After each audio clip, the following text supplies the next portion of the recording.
President Obama is urging Americans to put aside partisan differences and come together this Thanksgiving.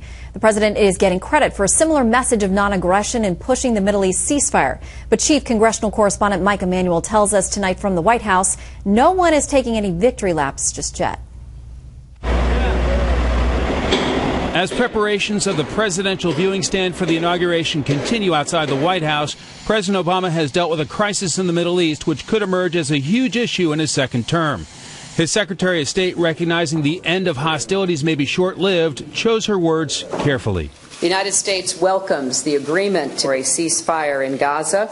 For it to hold, the rocket attacks must end, a broader calm return. White House photos show the president and Clinton in Cambodia Tuesday before he dispatched his Secretary of State to the Middle East. There's also a picture of Mr. Obama aboard Air Force One, speaking by phone to Egyptian President Mohamed Morsi, who has received high marks for his constructive role in achieving the ceasefire, although a frequent administration critic offered this praise.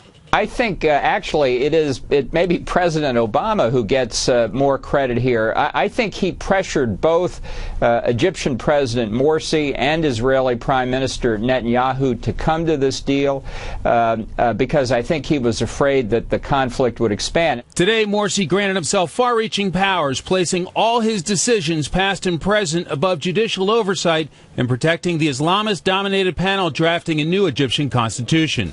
Although Morsi's a member of the Muslim Brotherhood, the group's top leader, Mohammed Badia, is denouncing peace efforts with Israel. He says jihad is mandatory for Muslims and is calling on them, quote, to back your brothers in Palestine. A former Bush administration official says Mr. Obama must be attentive and helpful to the Middle East, but that only goes so far. He can't influence parties who do not want or seek agreement between themselves, because an agreement is only as good for the parties themselves. And if one party feels they have the upper hand, then it's honored in its breach. So it's a real tightrope the president has to walk. Recent presidents in their second terms have tried to secure a lasting peace in the Middle East, which has been elusive to this point.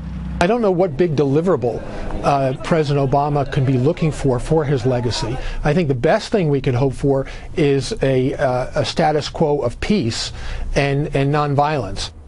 President Obama called 10 deployed service members today and thanked them for their service and sacrifice.